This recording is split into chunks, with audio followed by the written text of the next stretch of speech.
Good evening from New York. I'm Chris Hayes, and I'm not going anywhere. You know, the election of Donald Trump ushered in a period where it felt like there was zero political gravity, that the laws of physics had been suspended, particularly when it came to how people talked in public life. Before the Trump era, it felt like there were some boundaries. There were things that politicians just couldn't say, things that were beyond the pale. And those would change over time, but there was some shared sense that those existed. But of course, the ex-president's whole approach from the beginning of that campaign was about transgressing those very boundaries. And, as of yet, facing no real punishment for it. That combination of transgression and a lack of accountability for the transgression gave Donald Trump a kind of power. It was an enticing proposition for others who wanted to be like him, who felt under the thumb of some imaginary persecution, or maybe real persecution, but who wanted that same sort of power, who felt hemmed in by conventions, who wanted to transgress the way he did. So it was for the journeyman cable news host Tucker Carlson, just fired from his third network. There are only three. That's something we believe is a record. Now, his success, to the extent it existed at Fox News, flowed from, and it was an example of, the precisely same attitude, right?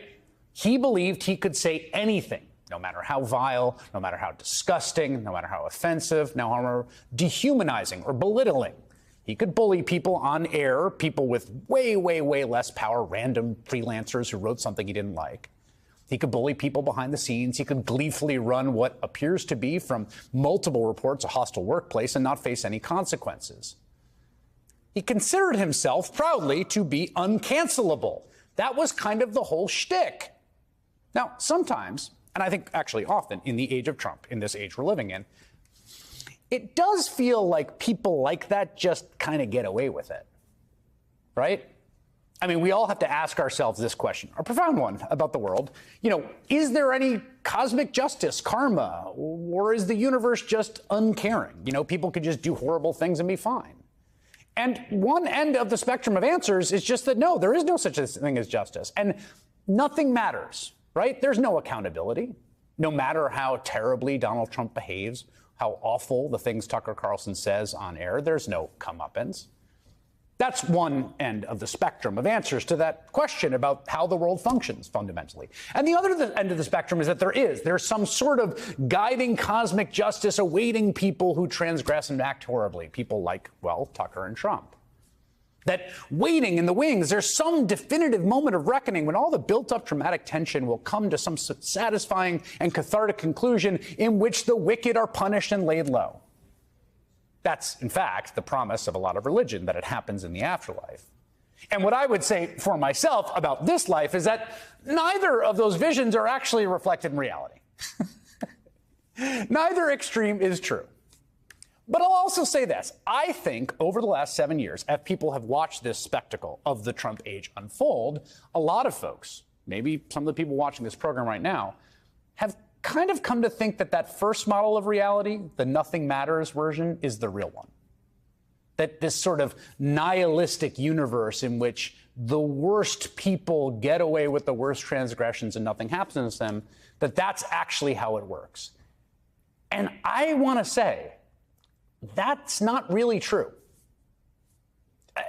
In fact, that belief that this sort of form of transgression is itself a kind of power and people have, you know, like a magician's trick, suspended the laws of physics, that in and of itself is a kind of con job. That's sort of the point they're trying to con you with. The reality is that, you know, human life works the way that you might think it would. If you say a lot of terrible things and if you act like a sociopath over and over and over and over, you will become unpopular on the national stage. That's just like a basic principle. And again, I don't think this is a searing insight, but we have seen that happen to Donald Trump. He is not popular. If you are a sexist, bigoted bully who runs around calling women the C word, well, I don't know, over time, probably not going to work out well for you in the long run. You can get away with that kind of behavior. I mean, there's no guarantee. It's not 100%, and it's possible you can go through all of life doing that. And there are people who do. So I don't want to say the opposite, right?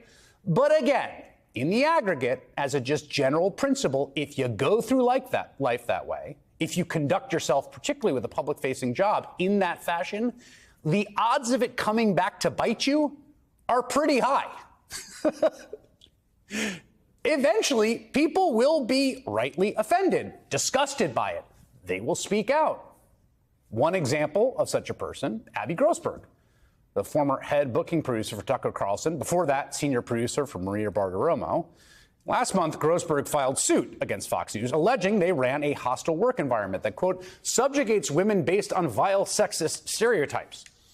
Grossberg was fired from her position shortly after filing that lawsuit. Earlier today, she spoke to my colleague Nicole Wallace and described the environment that she says she was subjected to when she first joined Tucker Carlson's team last year. I show up first day of work, and I know that this is a popular one. It's been widely publicized. There are literally pictures like this big of Nancy Pelosi in a bathing suit in Europe, plastered all over. There was even one on my computer screen for the temporary computer I had to use, and I had to take it down just to work.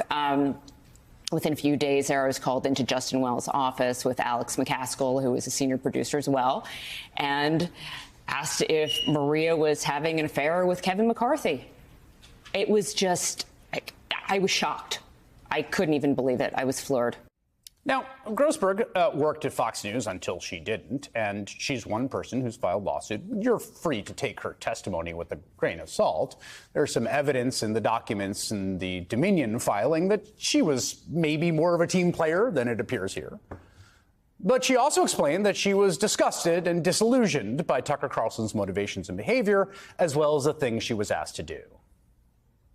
He was looking for ratings bait, purely. And was also looking for power. It was a combination of ratings and power and manipulating the audience and manipulating also the political system. There was an aspect of, I can pick who the House Speaker is. I can pick who the President of the United States is, or who the Republican candidate's going to be. And I thought that was really dangerous and didn't want that kind of power. I didn't want to have Senate candidates calling me and being very upset, are you going to destroy our whole campaign tonight? Because he could do that, and he would call and tell them that if you don't participate or you don't come on the show, we will destroy you. And I was told to tell that to congressmen sometimes, and I didn't. See that feeling there? That feeling, we will destroy you? That is a rush people can get addicted to. But then, like I'm saying before, there's another person on the other side of the we will destroy you conversation, right?